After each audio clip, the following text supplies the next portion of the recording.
ধর্মের লোকজন। মানবতা হলো মানুষের মাঝে তুমি খোদাকে খোঁজো, মানুষের মাঝে তুমি সৃষ্টিকর্তাকে খোঁজো। আমি সেই বিশ্বাস থেকে এই সিটি কর্পোরেশনের দায়িত্বভার নেওয়া অব্দি আজও পর্যন্ত আমার জীবনে থেকে এই মন্ত্র মানে ব্যক্তয় প্রত্যয় ঘটেনি যে আমার বাবা আমাকে শিখিয়েছে।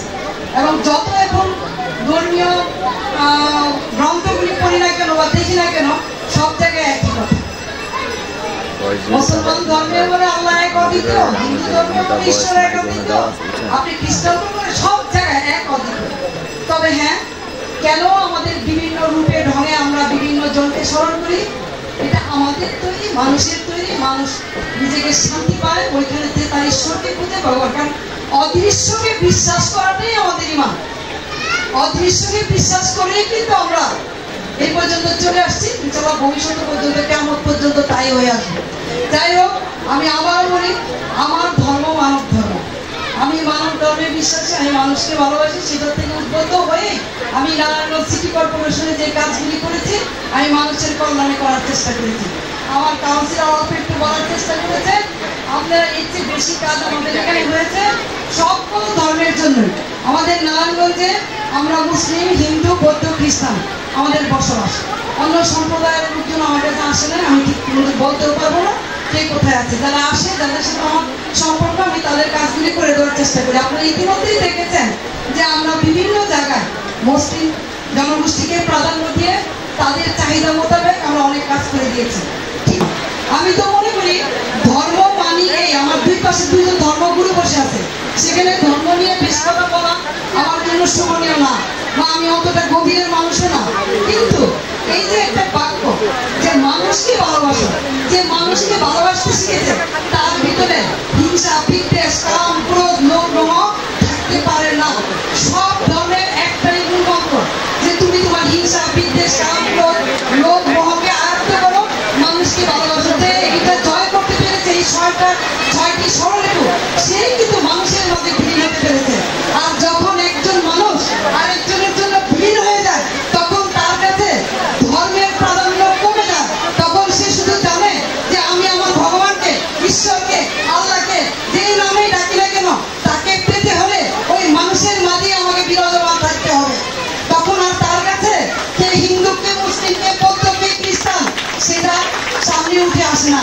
সকল ধর্মই সমান। আমি আবারও বলি যে আমাদের দেশে অনেকেই আছেন, সব ধর্মের মধ্যে কিছু কিছু ধর্মগুলো আছেন যারা হয়তো কট্টরবাদী, কট্টরতা, কিন্তু কট্টরের কোনো স্থান উপরের সৃষ্টিকর্তার কাছে নাই।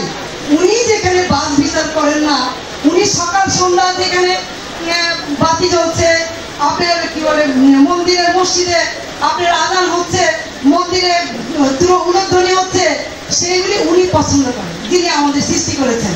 আপনারা জানেন কি যে উলুধ্বনিটা কোথেকে আসছে? এই উলুধ্বনি আরবিয়ান কান্ট্রিগুলি থেকে আসছে, সৌদি আরব থেকে আসছে। এখনো শুভ কাজে তারা উলুধ্বনি দেয়। বিয়ের মধ্যে বিভিন্ন কাজে নবী করিম সাল্লাল্লাহু আলাইহি ওয়াসাল্লাম উনি যখন মদিনা থেকে মক্কা এসেছেন, তাকে উলুধ্বনি দিয়ে দাব বাজিয়ে তাকে স্বাগত জানানো হয়েছে। কিন্তু এটা অনেকেই বলে না এবং আমরা অনেকেই জানি না। যাই হোক, আমাদেরকে দিন দিন শুধু এই নিজের মধ্যে বন্দী করে রাখা হচ্ছে। আমাদেরকে বলা হচ্ছে যে তুমি শ্রেষ্ঠ, তুমি শ্রেষ্ঠ। আসলে কেউই শ্রেষ্ঠ না, সকল মানুষই শ্রেষ্ঠ। কারণ আল্লাহ মানুষকে ভালোবেসে এই পৃথিবী সৃষ্টি করেছে। যদি শুধু ইবাদতের জন্যই সৃষ্টি করতো যে আপনি 5 ওয়াক্ত নামাজ পড়বেন আর সকাল সন্ধ্যা মন্দিরে এসে পূজা দিবেন, তাহলে আল্লাহর ফেরেশতার অভাব ছিল না।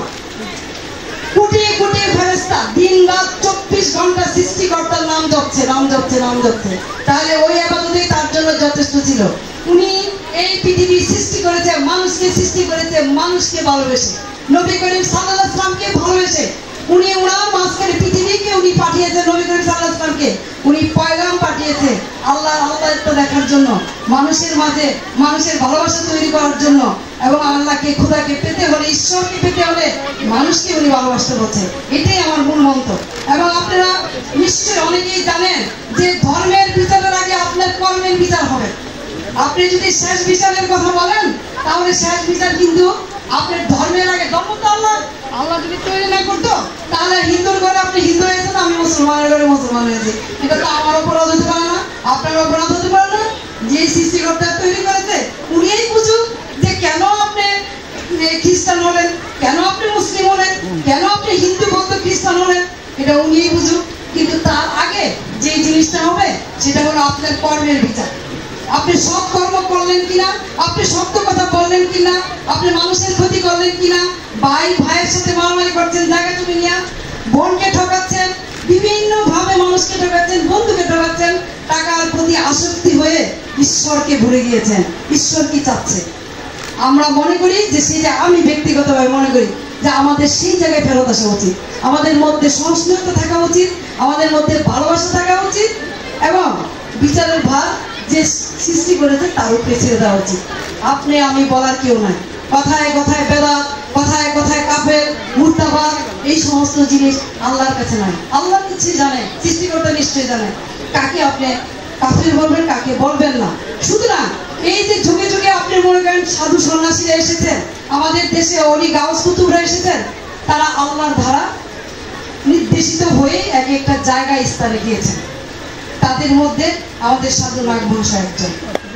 প্রত্যেক ধর্মের জন্য সৃষ্টিকর্তা পথ প্রদর্শক পাঠিয়েছেন, প্রতিটা ধর্মের জন্য, এবং তারা এসেছেন সৃষ্টিকর্তার নির্দেশে। আপনি আমি চাইলেও মহামানব হতে পারবো না, আপনি আমি চাইলেও সাধু নাগ মহাশয় হতে পারবো না, আপনি আমি চাইলেও আমরা অলি আল্লাহ হতে পারবো না।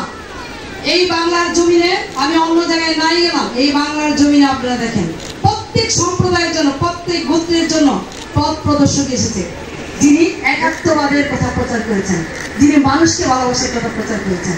সুতরাং তাদের প্রতি যদি আমরা অনুসরণ করি, অনুকরণ করি, আমাদের জীবন কিন্তু অনেকটা সুস্থতা গড়ে যায়। আমরা এখন অস্থির প্রকৃতি হয়ে গেছি, একটু বৃষ্টি দেখে অস্থির। আমার কাউন্সিলর আমাকে ফোন করেছে, আমার শ্রদ্ধ কাকা দিনাজ বসু ফোন করছে, তাড়াতাড়ি আসো, বৃষ্টিতে কি হবে, মানুষ তো লোকজন আছে, তাড়াতাড়ি চলে আসো। আমি বললাম বৃষ্টি নির্দেশে হওয়ার হবেই, ধৈর্য ধরে থাকতে হবে। প্রচন্ড বৃষ্টি হলো, এইখানে যদি 10 জন লোক থাকতো, ওই 10 জনই সাধু নাগ মহাশয়ের ভক্ত, আর বাকিরা সবাই এসেছিল নাওকে খুশি করার জন্য, ঈশ্বরকে নয়, আর যার নামে হচ্ছে তাকে খুশি করানো।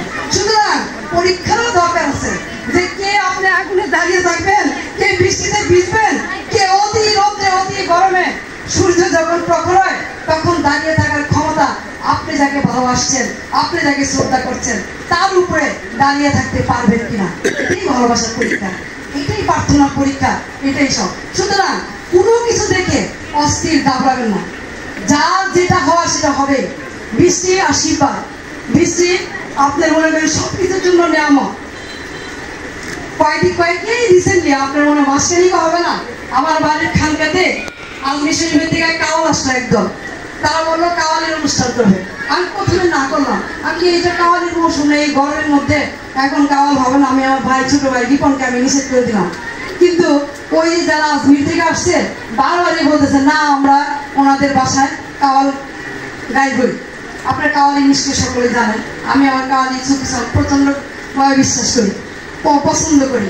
তো আমি এক প্রকার নাই, হঠাৎ করে মনে হলো, আমার মা ছোটবেলা থেকে বলতো, খাজা গরিবের নওয়াজের দরবার থেকে, আজমির থেকে, অথবা যে কোনো দরবার থেকে কেউ যদি আসে তাকে যথাযথভাবে সম্মান করতে হবে। তুমি মনে রেখো, স্বয়ং উনি এসেছেন, যেই দরবার থেকে হোক। আমার মাও ভক্ত ছিলেন সাধু নাগ মহাশয়, আমার দাদি, আমার দাদা, আমার মা। আমি সেই কথা হঠাৎ করে আমার স্মরণ হলো, মা তো আমাকে সবসময় হতো, যে কেউ কোনো দরবার থেকে আসে, সেটা যেই ধর্মেরই হোক, তাকে বাড়িতে সসম্মানে বসতে দিবা, তাকে আতিথেয়তা করবা। হঠাৎ করে মনে হতো, আমি আমার ভাইকে রিপনকে আবার ফোন করলাম, আমি আচ্ছা ঠিক আছে, বৃহস্পতিবার সন্ধ্যার পরে বলে দেয় আসার জন্য, যেহেতু তার আজমির থেকে এসে। যথারীতি সেটা আসলো ওনারা, আমি নিচে অ্যারেঞ্জমেন্ট করলাম। আমরা অনেকেই ছিলাম, অল্প সংখ্যক। একটা বা দুইটা কাওয়াল গাওয়ার পরে প্রচন্ডভাবে বৃষ্টি নেমে দিল, এবং বৃষ্টিতে সবাই একটু মন খারাপ হলো। যাই হোক, পরবর্তীতে আবার এটা রিঅ্যারেঞ্জ করে আমাদের খানকার উপরে নিয়ে কাওয়াল গাওয়া হলো। আমি চিন্তা করতেছি, কেন বৃষ্টিটা আসলো, এরকম তো হওয়ার কথা ছিল না, কি কারণে হলো। আবার নিজেকে সান্ত্বনা দিলাম, না এটা উপর আল্লাহ চেয়েছে, এই জন্যই হয়তো হয়েছে, এটার মধ্যে নিশ্চয়ই কোনো রহমত আছে। আমি আবার আমার মনের সান্ত্বনার জন্য আমি চিন্তা করছি, আমার কি ভুল হলো আজকে, আমি কি আজকে কোনো ভুল করলাম।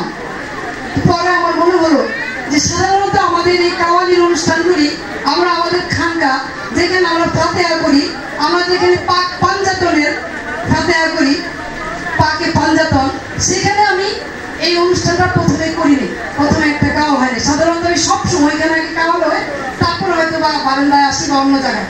এটা ছিল আমার সবচেয়ে বড় ভুল। এবং ঠিক আপনারা খেয়াল করে দেখেন, সেই কাওয়ালটা বাইরে থেকে আবার আমাকে খানকার ভিতরে নেওয়া হলো এবং সেখানে যথারীতি রাত 2টা পর্যন্ত কাওয়ালির অনুষ্ঠানটা হলো। এবং আমি যখন বুঝতে পারলাম তখন আমি মনে মনে মাপ চাইলাম উপর আল্লাহর কাছে, পাকি পাঞ্জাতনের কাছে, যে এই ভুল যেন আর কখনো না হয়। সুতরাং আমি এই কথাটা বলার উদ্দেশ্য হলো, সব জায়গায় আপনি আজকে যারা এই আয়োজন করেছেন, কোনো না কোনো কারণে যদি কোনো একটা মিস হয়ে থাকে, ভুল হয়ে থাকে, বা হয়তো আমরা সংক্ষিপ্ত করার জন্য তাড়াহুড়া করেছি, আপনি দেখবেন যারা যারা করেছেন তাদেরকে স্মরণ করিয়ে দিবে যে তোমার এই জিনিসটা ঠিক মতো হয় নাই, আবার করো। এবং আজকে যখন আসলাম তখন আমার বৃষ্টি শুরু হলো। আমার এমন কোনো কাজ নাই যেখানে গেলে আল্লাহর বৃষ্টি হয়নি। সুতরাং আমি মনে করি যে সবকিছু সুন্দরভাবে হয়েছে। অনেকদিন পর আমার একটা আশা পূর্ণ হতে চাচ্ছে। আমি সকল ধর্মের প্রতি সমানভাবে শ্রদ্ধা রেখে আমি শুধু এতটুকুই বলতে চাই, আমাকে যেন সৃষ্টিকর্তা আপনাদের মাঝে বিরাজমান রাখে এবং জাতি ধর্ম বর্ণ নির্বিশেষে আমি যেন সকলে উপকার করতে পারি, আপনাদের পাশে দাঁড়াতে পারি, আপনাদের সেবা করতে পারি, এইটাই আমার মূল মন্ত্র। সেই বিশ্বাস নারায়ণগঞ্জবাসীর প্রতি আছে বলে আমি আজ অব্দি কাজ করে যাচ্ছি। এবং এই বিশ্বাস নিয়ে আমি আজকে যেখানে এসেছি তার চরণে আমার ভক্তি, শ্রদ্ধা, সম্মান, তারপরে এখানে যারা এসেছেন সকলের প্রতি আমি সম্মান জানাচ্ছি। আরো কয়েকজন এখানে আসা দরকার ছিল, আমি জানি না ভুলভাবে আপনারা জেলা পরিষদের চেয়ারম্যানকে দাওয়াত করেছিলেন কিনা, আমাদের আনোয়ার সাহেব, অ্যাডভোকেট খুকুল সাহেব, আমাদের যারা ধর্মীয় নেতারা আছেন, লিডাররা আছেন, যারা রাজনীতি করেন, সকলকে এখানে বলা দরকার ছিল। সকল বিভেদ ভুলে যে অন্তত ধর্মীয় কাজে যদি আমরা এই উদাহরণটা দেখাতে না পারি, তাহলে আমাদের এখানে এসে প্রতিদিন সকাল সন্ধ্যায় এই বারোটি জ্বালানো কোনো কাজ হবে না। আমাদের কিছু কিছু জায়গায় সবকিছুর উঠতে উঠতে হবে। সেটা হলো এই যে আমাদের যারা পথ প্রদর্শক, তাদের চরণে যখন আমরা আসবো তখন এইখানে কোনো রকমের পলিটিক্স, কোনো ধরনের কটু কথা, মন্দ কথা, কে কি করেছে, অতীতে কি করলো, মেয়র আইনের বিরুদ্ধে কে ষড়যন্ত্র করেছে, সেইগুলি মনে রাখলে আর এখানে আইসা আপনার ওই ভগবানের কথা স্মরণ করা কোনো দরকার পড়ে না, কোনো দরকার পড়ে না।